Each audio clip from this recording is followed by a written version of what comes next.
We are live. Good afternoon. My name is Paul Bursey, and this is healthierlife.tv. Also with me is Warren Connolly. Good afternoon, folks, and welcome to Kill Your Rage, Find Your Calm. Interesting.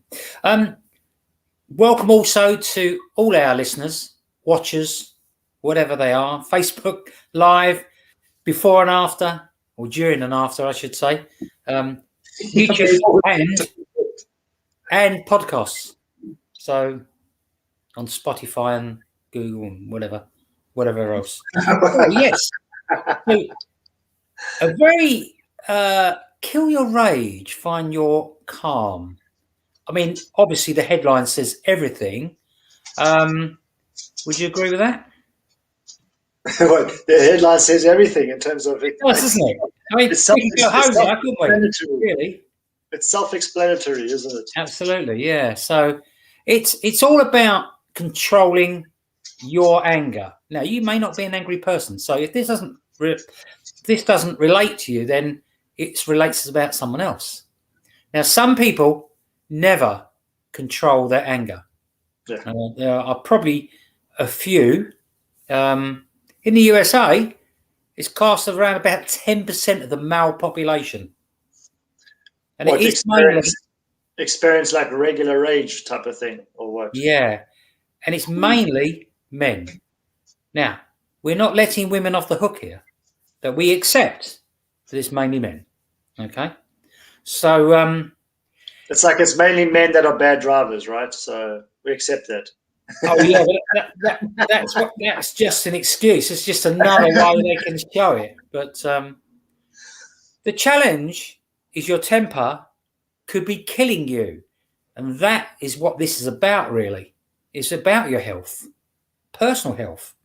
Okay, we won't get to the victim, and all that. We're talking about the person who is showing the violence, yes, doing the violence, and doing the shouting and ranting and whatever. So in years gone by, the sword or pistols were used. So, and that would be the order of the day. And it was a very, very simple concept. You piss somebody off, and then you had a fight or a duel, a challenge. And the person still standing at the end of it won it. Well, in today's more mature market or world, we like to mostly so, is we have different ways of dealing with anger because which are less psychotic. Unfortunately, some Neanderthals are still in the past and they want to fight.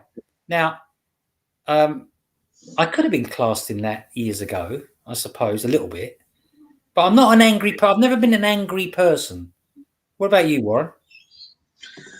Hey, I mean, I'm half Irish. I have red hair, so yeah. But yeah, I mean, I can have my bouts of anger, and it's happened in more ways, more cases than I like to, that I'm proud of. But at the end of the day, it's about learning how to. For me, it was about learning how to control my anger. Not to suppress my anger, but to control my anger. Mm-hmm. So yeah, definitely. And when I was a kid and I was bullied a lot, and I used to get extremely angry as a result of being bullied. So that I used to get a lot of pent up anger inside of me. Now many adults experience this every single day of their lives. So yeah, I know where this conversation is going to lead to and what it means and what it can mean for somebody. Yeah. I mean, with as I say, I was never an angry person, and I never got angry when the few times I was bullied. I got upset, tearful upset. That's how it used to affect me. But learning to control your fury could actually save your life. There was a report by the European Heart Journal.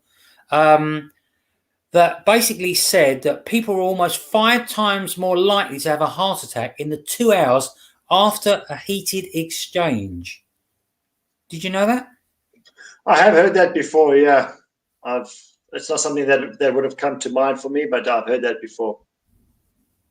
Yeah, I mean, that's because all that grief and strife, tantrum and rampage, they're what I think about. Stress increases when you have a heated exchange, and your heart rate, your blood pressure go up. Yeah, Headaches. yeah. I mean, you can imagine yourself what goes on when you do have, you know, the old blood boils, as they call it. And And some people even have blurry vision. They get blurry vision as a result of rage. Yeah. But this is the warning though, and this is what I read, and I have to read this bit. Sudden cardiac arrest is a young man's heart stopper. Okay. And the So onset of that tells us that it can affect anyone. Yeah. So it's very important we all know that. And what else? Not only is your health affected by storming the ramparts, you know, the moat to try and get into the castle, but it can affect other things like your children, your significant other, your marriage, your relationship, your career. It can affect your business, clients, and so on and so on. So what you have to do is watch out and be careful how you act. Because I don't know about. I can only speak for myself, and I was going to go and talk about road rage and things like that. Now, I used to be the classic road rage. Now, to be fair, I've never got out and hit someone or anything like that, but I used to get really animated, you know, and so many people do, man. So many people do in a car because people feel safe in a car. You know? Oh no, I wanted to get out.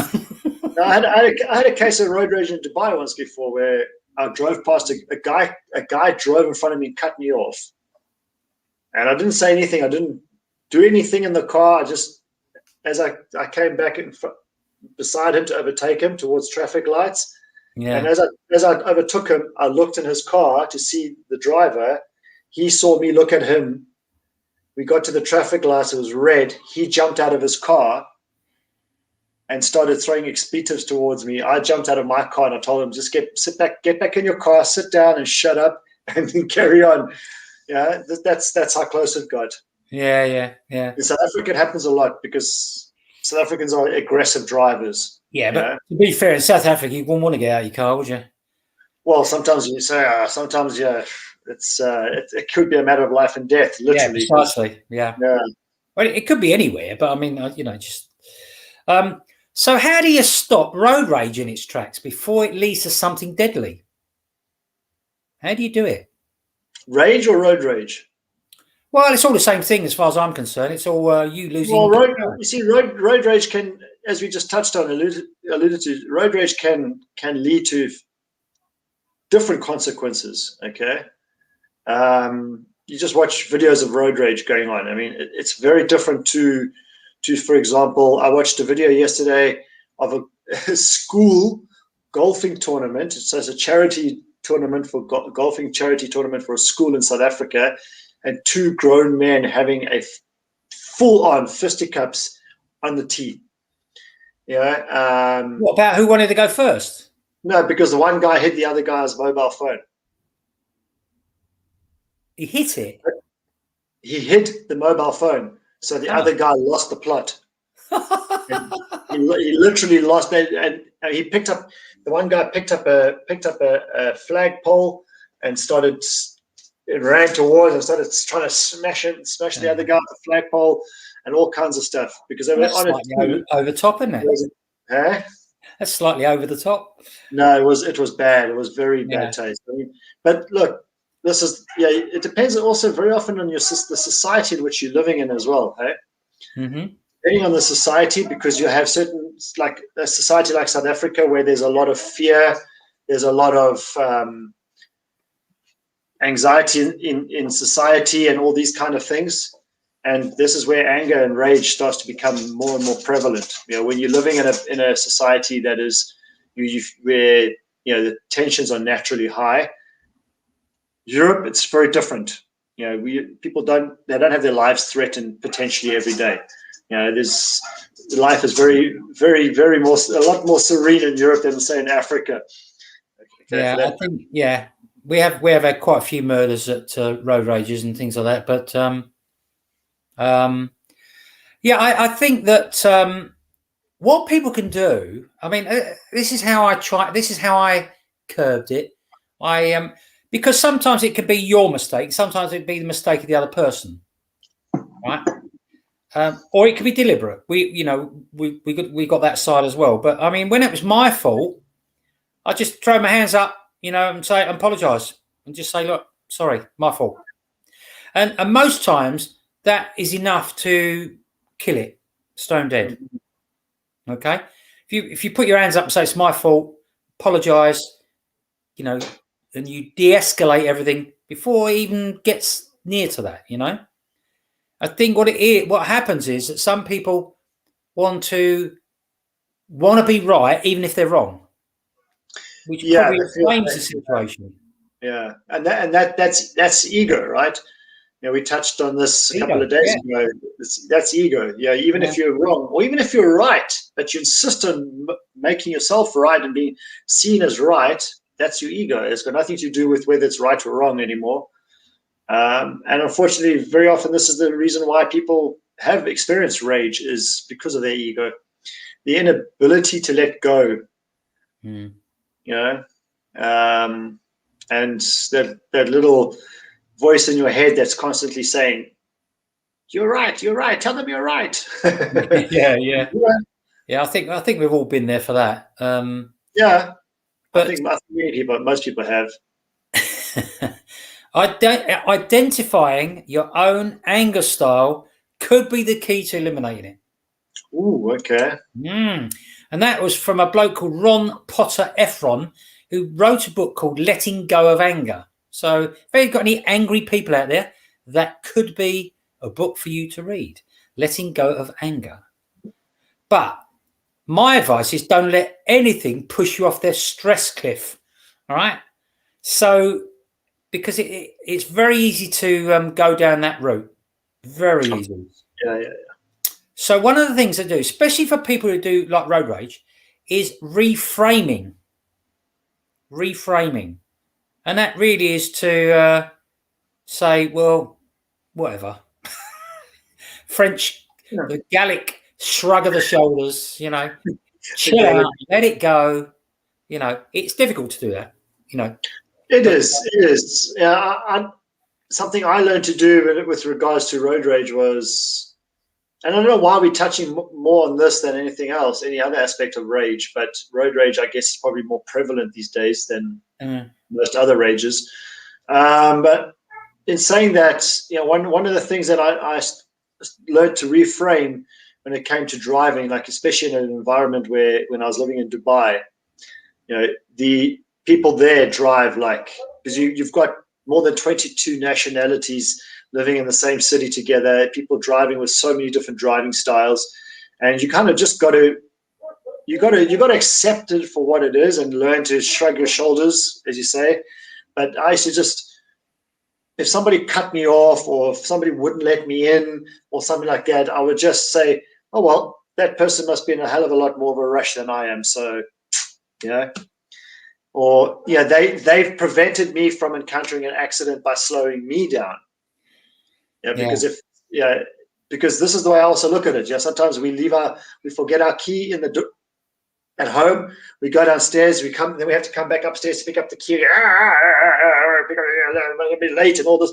Meantime, that may have saved you from being in an accident 2-3 minutes before.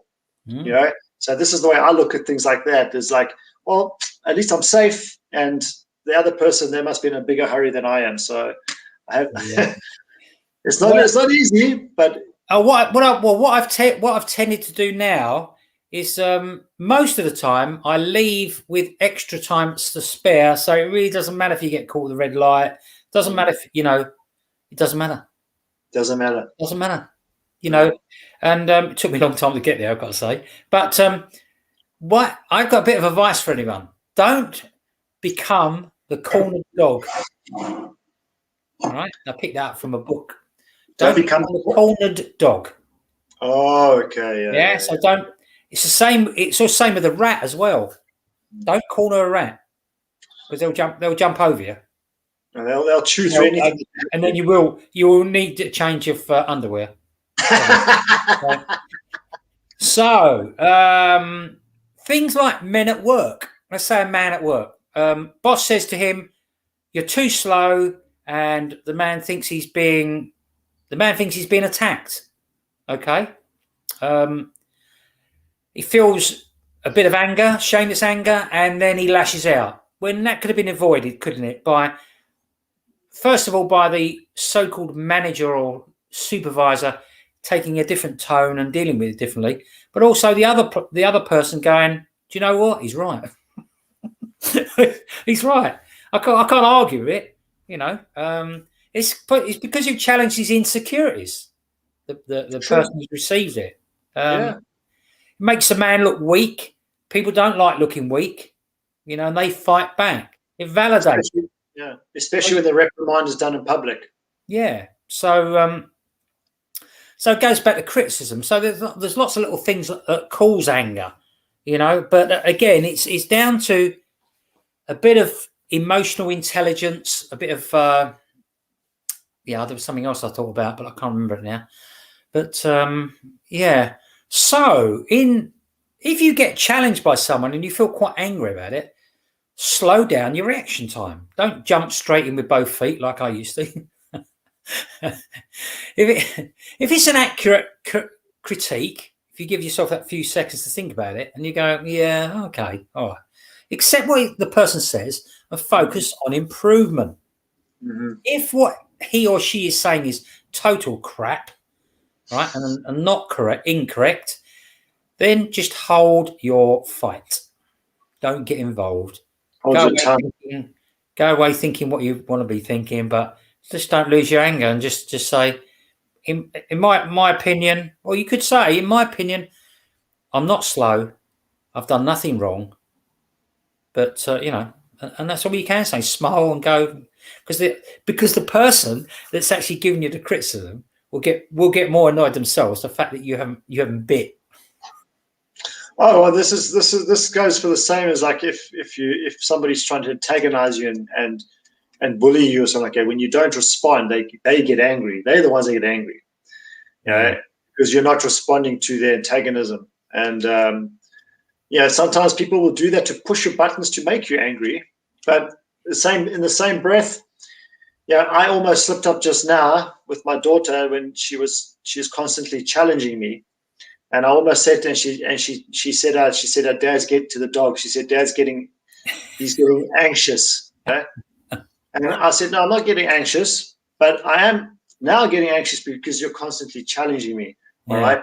But many people will blame the other person. And something that, I learned a long time ago is that it's not the other person that makes you angry. Nobody can make you angry. No, it's yourself for lack of control. That's all it is. Yeah. Only you make yourself angry.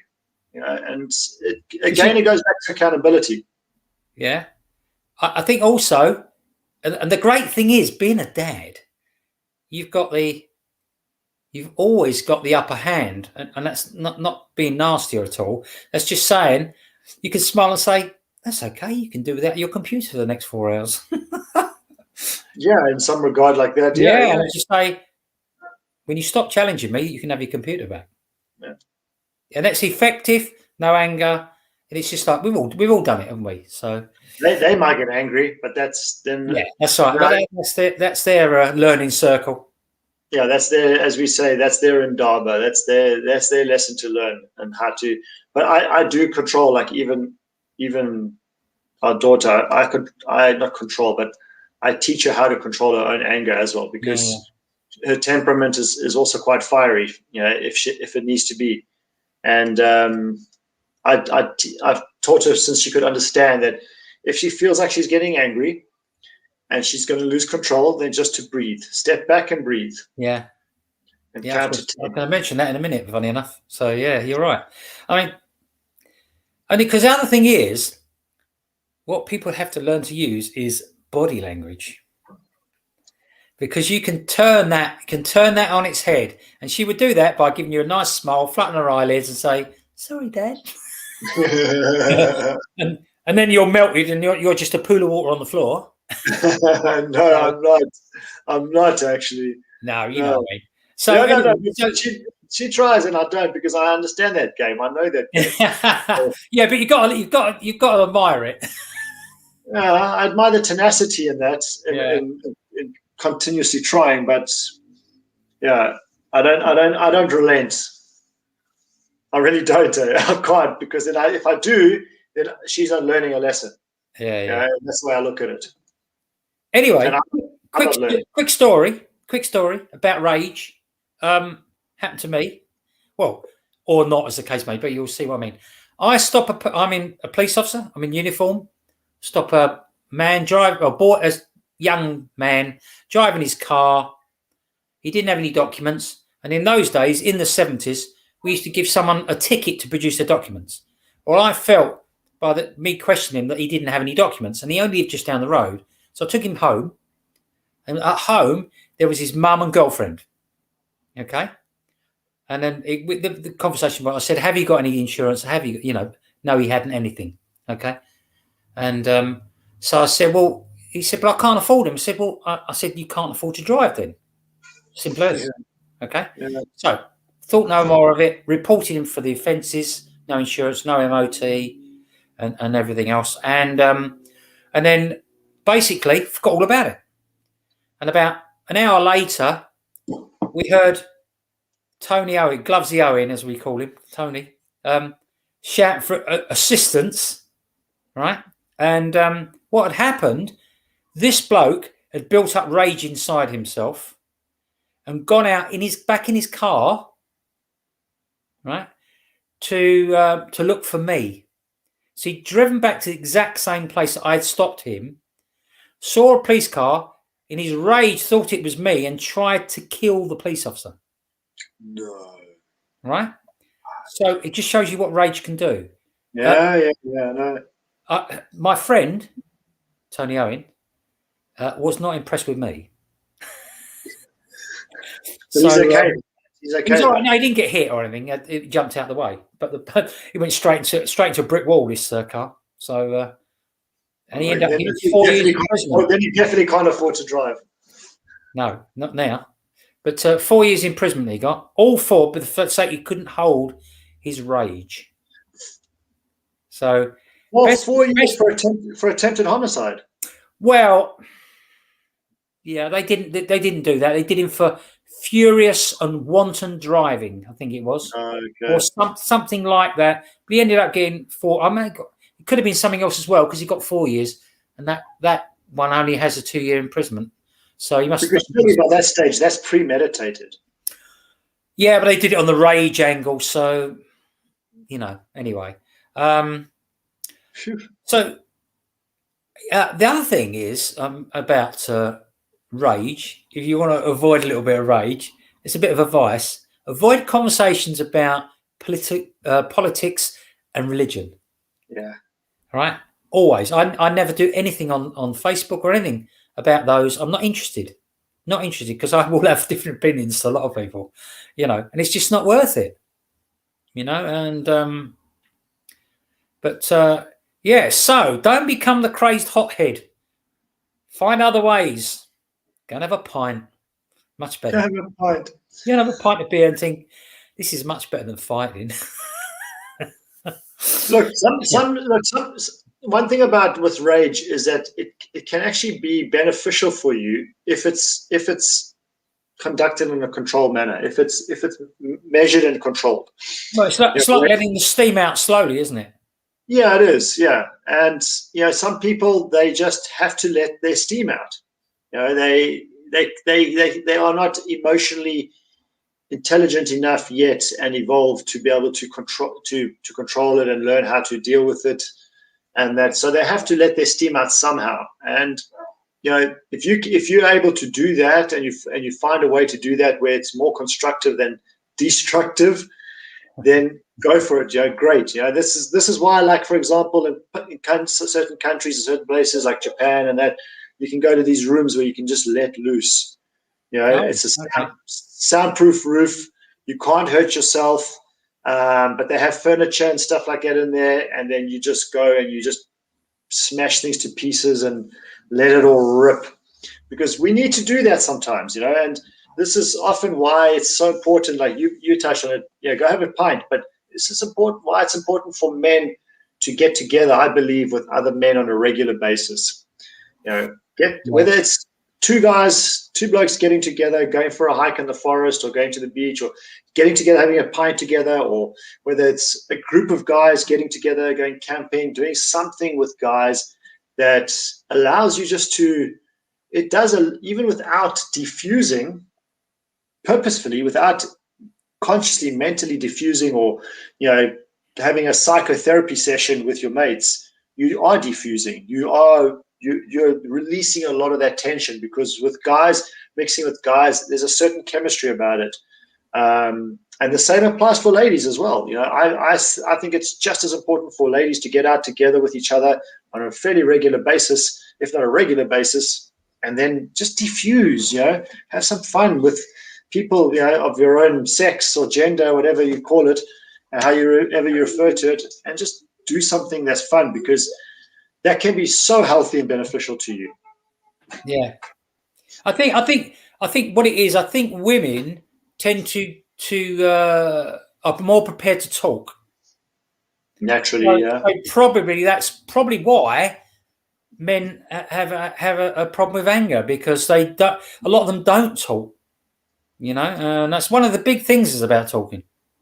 The way I see it is this: is if you look historically, when societies first began, tens of thousands of years ago, we would be out hunting, men, but also women were hunters as well. There's been more and more proof that women were just as many women were out hunting as there were men. But the majority of women would be around the homestead, around the cave, around the homestead, wherever they were living, and they were looking after the children. They were cooking. They were doing all that stuff, preparing, and they were talking.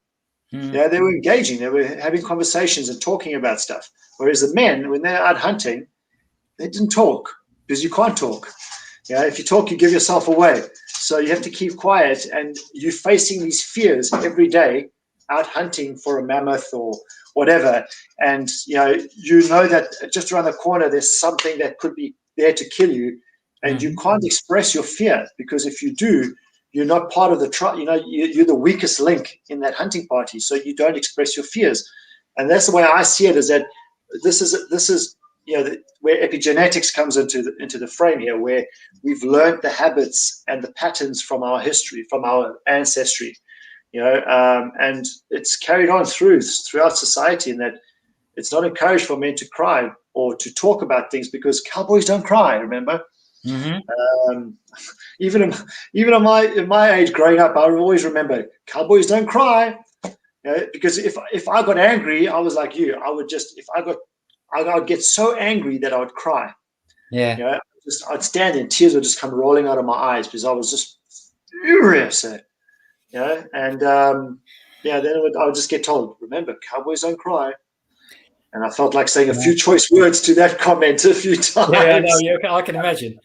So you mentioned a little while ago about breathing. Now, all I can say is that because it's been years since I've been really, really, really angry, many years.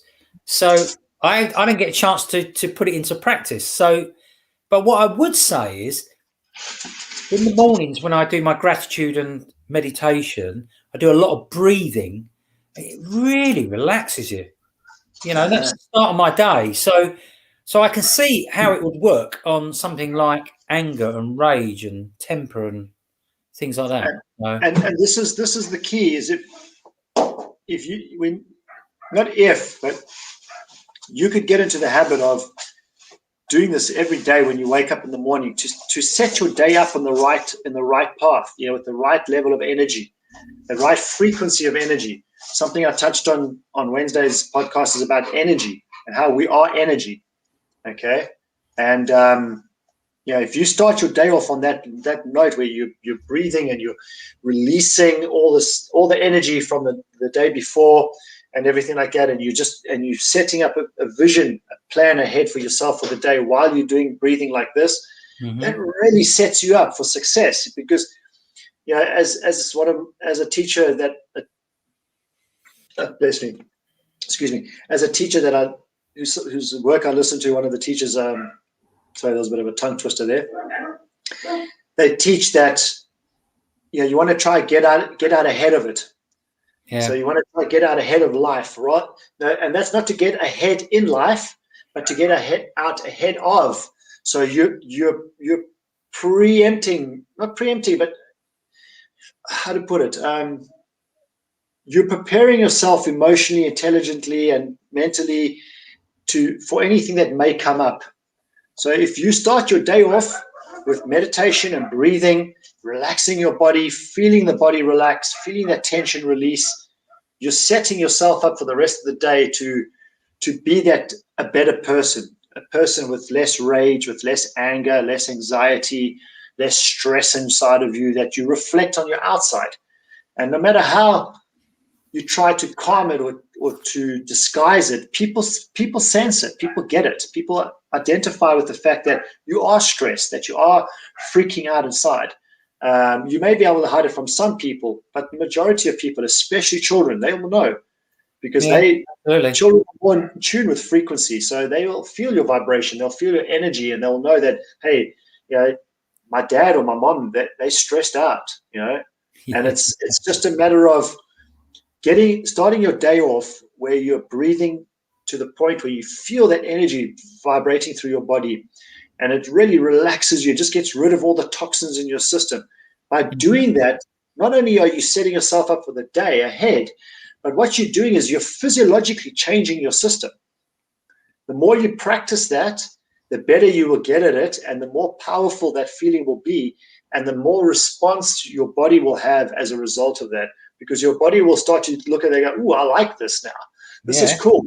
Yeah, and that's exactly it. I like it. I like the start to my day, and it's much better. It is much better. It's no fuzzy headedness. There's other things you do. You've got to prepare the night before as well, and there's lots of things in that we do. So the whole idea is to feel great most of the time. It is. That is the whole idea, Paul. Yeah, exactly. Yeah, interesting. Yeah, but I got at the moment. I've got so much going on at the moment. I couldn't afford to lose my anger. Not that I want to, but I went, whatever. But venting your anger feels satisfying, but it doesn't find a way around the problem. Now that comes from a lady called Deborah Rosman, who's the author of Transforming Anger, which is another book. So now my research was done on Men's Health magazine, funny enough. So it sounds like they know what they're talking about when it comes to anger. So maybe you should look that up. But they might do. Yeah. I haven't got to the woman's side yet. I'm sorry. But, I do normally look at both sides. I just run out of time. So so what do you do? Talking to our listeners, watchers, whatever. What do you do? How do you stay sane? How do you stay on the level? How do you stop losing your temper? Or do you lose your temper? So let's hear from someone in the comments if you do, and how you dealt with it and or improved it. Yeah. So So anyway, that's breathing is very, very important, as we say, and there's lots of breathing techniques you can use. Just look on YouTube and go from there. Have you got a particular favourite at all?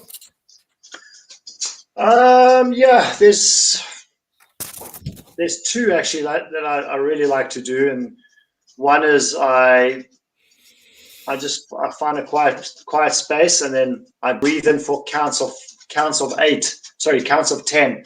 10. I breathe in for a count of 10, hold my breath for a count of 10, breathe out for a count of 10, hold my breath for a count of 10, and I repeat that, and I do that 10 times. And I'd like to do this from throughout the day, regardless of whether I'm feeling stressed or not. Okay, I like to just do that throughout the day because it does help to keep me centered, and balanced in a sense by doing that regularly throughout the day. So I don't wait. It's like waiting until you get sick before you medicate yourself. You don't need to medicate yourself. So don't wait until you get angry. Just practice something like that regularly, and that will help to stave off that anger, if anything. Then another great one for me is to just get out and do something active, because sometimes this is what we need to do. Our bodies, so often for many of us, our bodies are just not active enough, and because of that, you get a lot of built-up energy inside the body, inside the system. So the brain is working, and the brain is getting fatigued and everything, but the body is not working physically. But it does get tired, okay? But it gets tired because of the build-up of all the energy that's going on. So you've got all these influences coming in every single day, whether it's through your food, the liquids you're drinking, the air, your family, your colleagues, your clients, your customers, your business partners, whatever the case may be, whoever that's in your life, in your world, there's all this feedback and energy coming towards you, and you're picking a lot of that up, and you're taking a lot of that with you. And when you're not exercising your body, and when you're not doing something physical, okay, and it could be something as simple as gardening. It doesn't have to be going to the gym or going for a run or something like that. It could be anything that's physical that is getting you outside, if possible. And second of all, where you're feeling your body's moving, your heart rate's moving, changed a little bit. You can find something that like that. Could be playing table tennis. Table tennis is nice because that's quick, short stop, and it's fast moving. Do something, and then what you'll notice is that your ability to remain calm will be heightened. That will improve over time.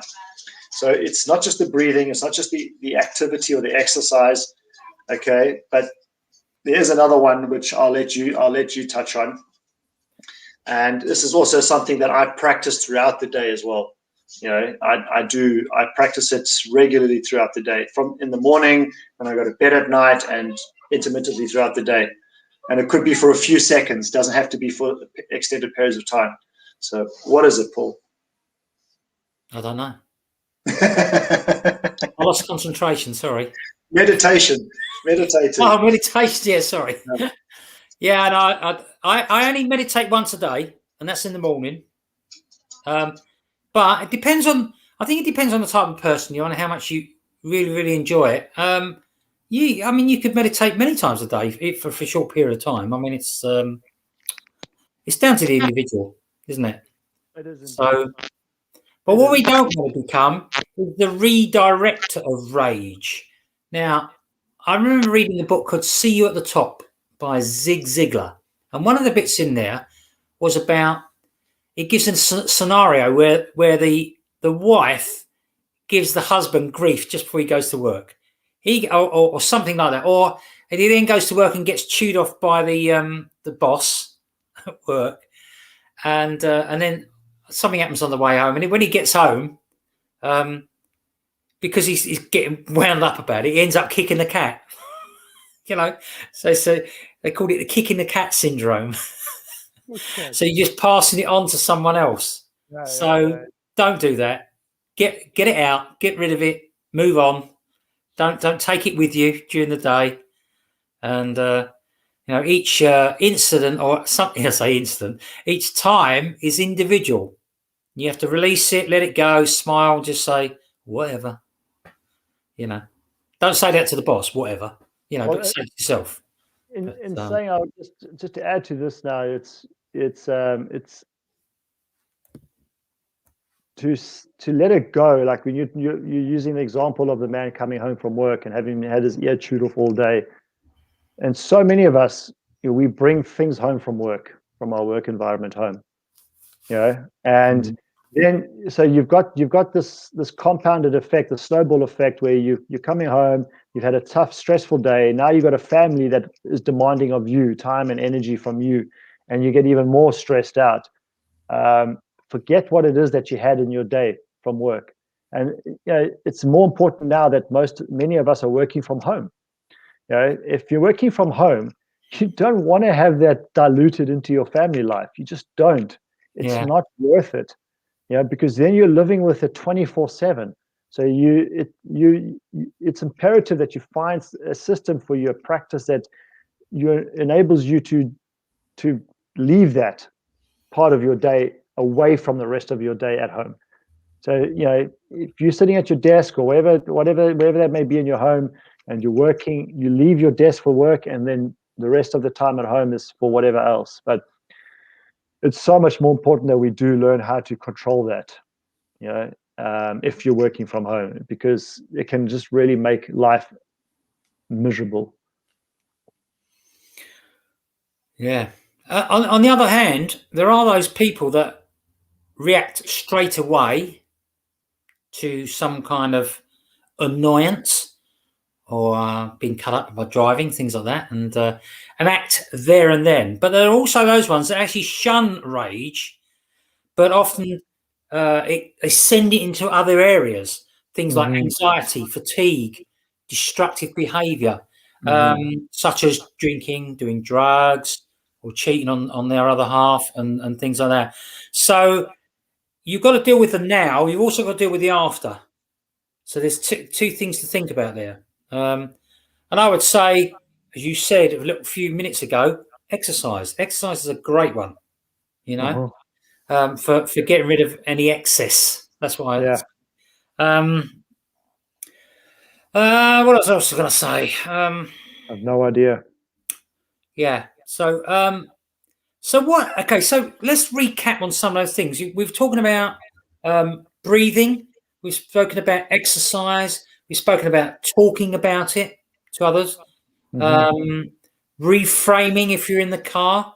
So, in other words, it's like you not necessarily getting annoyed or raging with someone, but you could be raging the fact that you're sitting in a traffic jam for a long time. True. So, a good form of reframing would be to make your car, your CD player, or whatever, a traveling university, and learning something, leaving a little bit earlier, enjoying the drive, and saying, "Do you know, I'm happy to sit in this traffic because I can get more of this CD through." Yeah, Or that's if you're not into learning, put music on. Listen to absolutely your favorite music and favorite music. Sing at the top of your voice. Why not? Funny enough you say that. I started putting classical music on in my car. Okay, now that's a great calmer. Terrific. I mean, I suppose for many years I'd really liked classical music, but I didn't want to admit it. And because it's a bit stuffy. It can be seen as, when you're young, as being a bit stuffy. Yeah, of course. And but it's a bit like when you say to yourself, "I'm never going to go to the opera. I'm never going to watch ballet. I'm not going to listen to classical music." You end up doing them all, as the years change. So, but all those things are peaceful. But I was a angry footballer, so I was more angry with my own side. You're not giving me that simple pass, and things like that. So yeah, so that was funny. But so what else? What else can you tell me about anger then? Well, look, I mean, I don't want to touch on more about anger, but other than a great way to dispel, or not dispel anger, but a great way to avoid being angry all the time is change your health. Absolutely. Simple as that. What you were going to say? Just change your health, change the status of your health, improve your health, because the healthier the foods that you're putting into your body, the healthier the cells in your body are, which means the healthier the communication is in your body. Therefore, the energy that you express as a consequence of this is much healthier. It's just a natural knock-on effect. And so, yeah, this is the same for exercise. Exercise is going to help you to remain calmer, and so does eating healthy. And staying away from, I'm not saying completely, obviously, but whatever your choice, but staying away from alcohol and things like that as much as you can. But there's a place for that, and I enjoy a drink every once in a bit. Okay, but when you're drinking regularly, your body's not healthy. That's And right. you tend to become more angrier, and that can even equate to just having 2-3 drinks a day. If you're having 2-3 drinks a day, that's an unhealthy body. You're basically an alcoholic, in the way I look at it, technically speaking. Yeah. So that means that your body's not healthy. So if you can change your health, man, you're going to notice huge differences in your emotional level, your emotional control, your ability to control your emotions. I think the difference with alcohol is that you've got to say to yourself, do you know what? I don't fancy a drink today. Sometimes something as simple as that. Because that means you don't need it. Yes. And I think the other two important factors are, and this is where irritability comes in, which can lead to something else, and that is your sleep and your hydration. That coupled together with the exercise and the eating healthily, really is you're virtually there. And and if you support a poor football club that's always losing, that makes you angry, change teams. Definitely. So, but pent up anger will make you sick. That I do. I laugh but I know how relevant it is to the UK, for example. Yeah, it is. It's so relevant. I mean, I'm a big football supporter. I have my team that I support, and but I'm more of a rugby man, and I still cannot fathom the mentality behind how grown men can be so emotional about a sport. I think to be fair, I think I'm not saying any of the rights or wrongs, but I think it's because it's a very, very emotive game. I've been around it since I was 8 years old, and it is a very emotive game. I played rugby. I've gone and watched rugby. I'm in a totally different frame of mind. I'm saying yes, sir, to the referee in rugby. Yeah. And I'm going to the referee in football. Yeah, you're slagging off the referee in football. Yeah. And I've seen rugby players get upset when they're playing football. Okay. So it's not as simple as some people make it sound. And and I think you got it right there. It's emotive in the way that it's played, because things can happen in the blink of an eye in football. Yeah. And when we're at the you're running around a pitch and you have an objective to achieve, and something can change so fast in a game. It's like ice hockey. Think about look how many fights they have in ice hockey, and there the referees just let the players go. They let them have a go at it, because they understand the emotions that build up in a game of ice hockey because it's so fast. So I can get that. I can understand. Yeah. I think they've all got air sickness by travelling so fast on the ice myself, but there you go. Well, there is just one last little thing about I told you before we came on the call.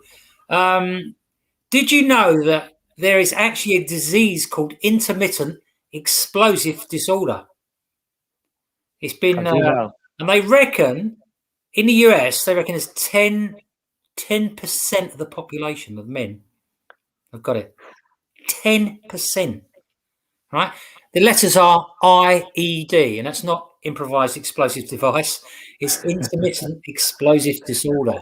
So I'm sure they got their name from that, though. But it is quite common in the USA. So take Western world. I know each I'm sure. different, but I'd imagine the UK's wouldn't be far different.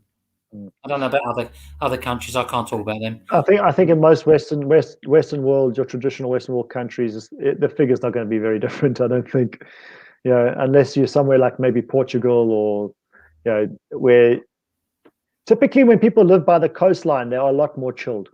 They really are. Yeah. I see that from coming from South Africa. Yeah. When people, you live in Durban or Cape Town or Port Elizabeth, there's big cities around on the coast. People are just a lot more chilled. When the moment you go to Johannesburg or Pretoria, people are stressed. They get pent up very quickly and very aggressive all the time, and so yeah. So in finishing up, because we've gone quite a long time now, if you can find relaxation techniques, practice them, get used to them, find ones that work for you. It could be as simple as taking a brief time out. Hold your horses, the 10 breaths, and then take another look at it, because I'm sure the anger will definitely have been gone by then. We mentioned about getting daily exercise. Another way of it is finding workable solutions, for not necessarily for that particular anger situation you've got there, but for future ones, so you know what to do when it happens again. That's important. Can you think of any at all, Warren? Not at the top of my head. One of the big ones is don't hold grudges, and practice forgiveness. Don't let things build up. I think that's good as well. Well, forgive yourself more. If you're thinking absolutely, forgiveness, forgive yourself. Forgive yourself. Forgive anyone else who's wound you up.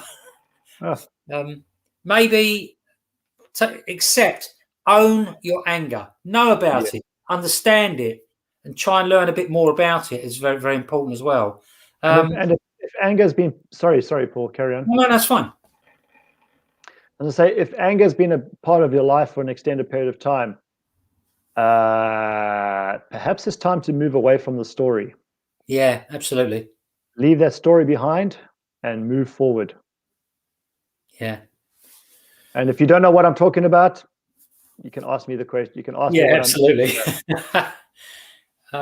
We've also got talking to people. We mentioned that earlier. That's another great one.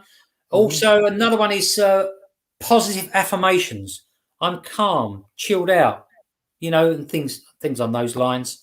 I think it's important that you can have an anger journal if you wanted to. There's another thing you can do. Yeah. If you find that you get angry in certain places, change your environment. You're probably in the wrong environment. So if you're going to work every day and you get peed off every day, change your environment. Yeah, absolutely. Yeah. Why do that to yourself? Why do that to yourself? Yeah. I used to watch it when I was working at a place here recently. When I first came to Hungary, and I was helping a friend of mine out at his company. He was helping me out. I was helping him out, and it was hard labor work, And there was a guy there that was constantly swearing and like banging and this and that and I'm like, why? I don't understand why somebody would want to put themselves through that every day. I think he needs help with his vagus nerve. His vagus nerve, yeah, I think so. On the back of his neck. Yeah, nice ice cold shower, perhaps. Yeah. So self-awareness is huge when we're talking about anger. Unfortunately, most people don't think about self-awareness when they get angry. Another area, what I would suggest, is laughing. We always speak about this. If you find yourself angry, do the old 10 breaths and go and watch some comedy for 5-10 minutes. I'll tell you what, laugh at the situation. Yeah, that's right. If you can. Laugh at yourself. Look in the mirror and laugh at yourself. The people don't do enough of that. We all take ourselves far too seriously. Yeah, absolutely. The more we laugh at the world, and I'm actually reading it in the book. In the book, The Greatest Salesman. So in this chapter this month, it's about laughing at the world. It really helps. It really does. Laughter. You could use a stress relief tool, something like a punch bag.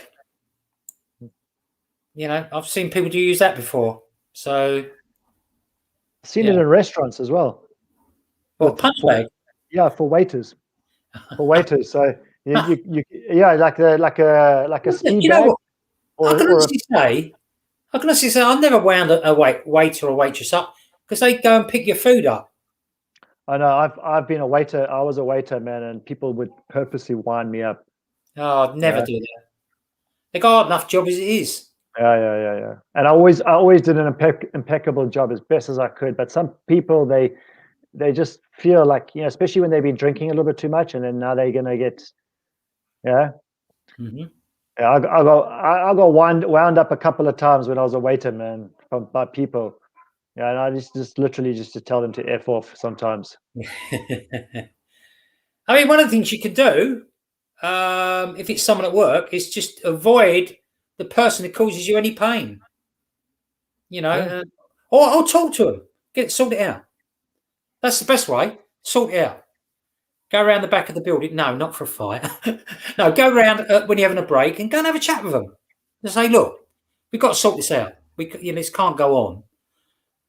Can't we just be friends? It takes a brave person to do that, but it takes I know it does. I know. Yeah, it gives you a lot of learning if you do that. Mm-hmm. It's a big lesson if you're able to do that when you're not even in the wrong, but you go to the other person, you say, look, I think we need to talk. Yeah. Another one is being assertive. Now, you are being assertive if you're angry, but it's not very good. But be assertive. Maybe you're angry because you're a little bit weaker or you can't express yourself. So, become a little bit more courageous and teach yourself to be a bit more assertive, Mm-hmm. And the last thing is, as I bought a book when I was in an American airport once called Don't Sweat the Small Stuff. Oh, okay. Yeah, great book. All dead now. I can't remember his name, but a very world famous book. Don't sweat the small stuff, and have that on hand as well. So with that, I think we've been gabbing on for a very long time now. 57 minutes, the longest one we've ever done. That's because rage is a very, very important subject, and what we don't want to see, we don't want to see people raging. We want to see people relaxed, chilled out. And Warren wants to say something. Don't Sweat the Small Stuff by Richard Carlson. That's it. Yeah. I've still got his book. So fantastic. Well, all I'll say is this is meant, although we're talking about the negative, we are meaning to be positive. You're wasting time being angry. It's just a total waste of time. When I'm refereeing football, you get players, and I talk to the two teams before I start. I say, if you get angry with me, your concentration goes off of the game. You're no good to your manager, and the manager's going, yeah. And I said, so chill out. If you want to come and talk to me, come and talk to me. If you come over to me and you start divvying it all out in my ear, your time on this field is not going to be on very long. Okay? But if you want to come and talk to me and ask me something, hey, feel free, And I don't have much now. When I do that, I don't get very much at all. Good. Yeah. So sometimes I specifically don't do that. And I see what the different results are. Yeah, I mean when you tell somebody don't do something, then there's like, I'm going to do that now. They're going to go their way. If they want to do that, they're not going to be around long. But look, it just shows sometimes we just need a reminder.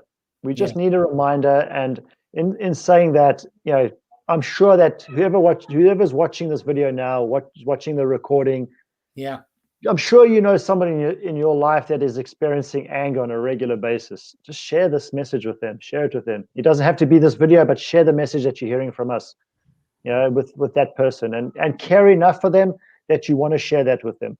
Yeah. And if you just want to be the messenger, share this video with them then. Yeah. Okay. So chill out. Enjoy yourself. Have a great weekend. And we will see you next week.